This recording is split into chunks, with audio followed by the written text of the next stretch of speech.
What do you think is one of the common reasons that people quit a program? Because if you look at a lot of the numbers for people to join a health club, it's generally they don't stick to a lot of these programs very often, or long enough to make it a lifestyle. So what in your experience, why do people drop out? Or have you figured out a way to most of your clients, you do the right things and they don't drop out? Yes. Well, let's say, I'll start here. If it was easy, everyone would do it. It's not easy. Yeah, the fitness journey, the mindset, the discipline that's required, the consistency that requires, and I'll start there. Most people have a very difficult time being consistent. They'll start it, they'll feel good about it, and then halfway through, or maybe 30 days in, they'll start to feel a little bit discouraged, because it's not easy to keep that same motivation day in, day out if it's not something that you're truly driven to achieve. So I think, honestly, most people it's difficult for them to stay consistent with what the regimen looks like. That's where I kind of come in, to try and motivate them and trying to inspire them. And then all my clients are not the same. One thing I've learned is that you cannot give a cookie cutter program to each client.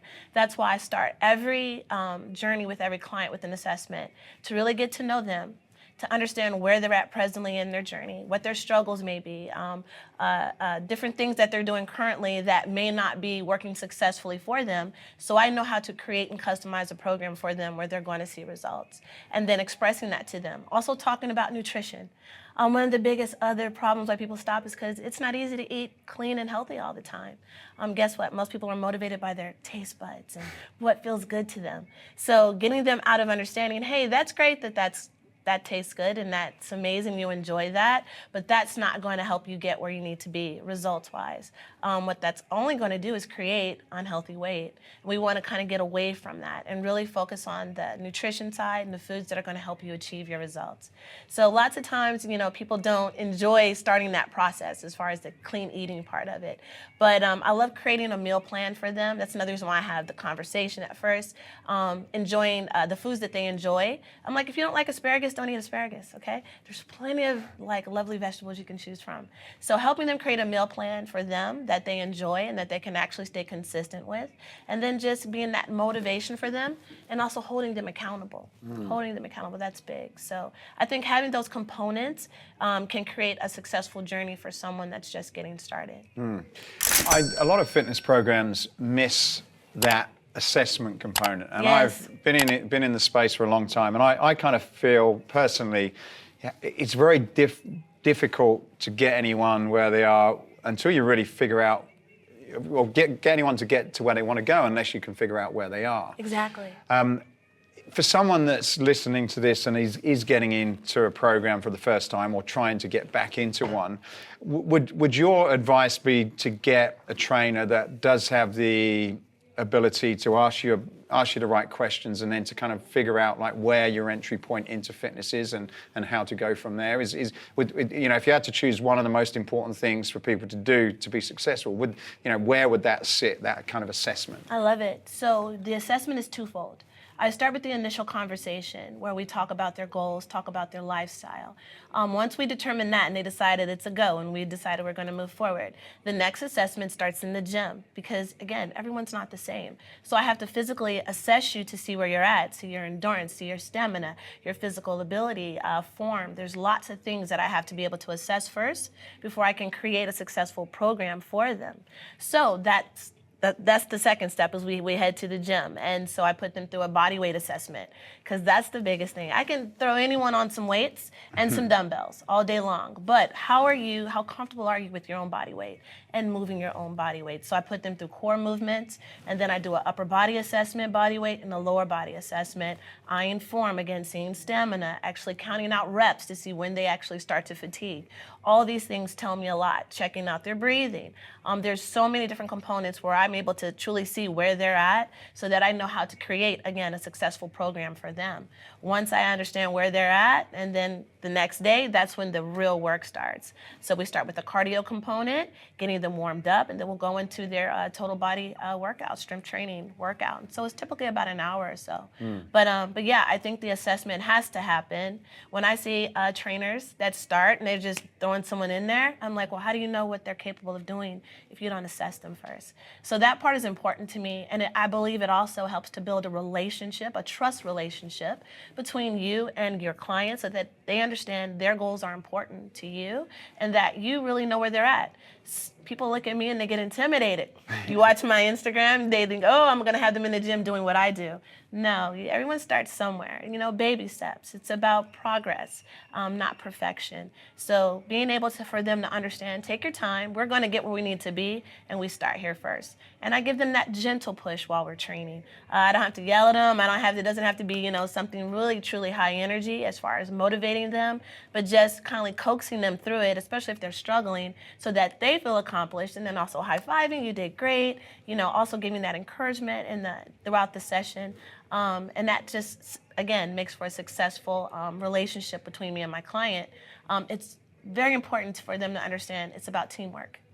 I can't do my job properly if they don't do theirs. So when they understand what they need to do, combined with what I bring to the table and it comes together, we have a successful component to create some amazing results. And hopefully a lifestyle, getting it to become a lifestyle for them. And then, of course, I'm helping them do that, and that's the joy that I get and the passion I get from this business. So, right. Yeah. What are your thoughts on online programs where they're probably online group programs where you've not got the ability to do that? Do you think, or any kind of studios or whatever, where you're just going in there and doing a workout, do you think that's a good place to get people started? Or do you think that, maybe going to a trainer like you should be, forget about that, just start there, and that's a better entry point? I think it's a great place to get a sweat. Right. I think if they're looking for a workout and something just to get them active, it's a great tool. It's a great component.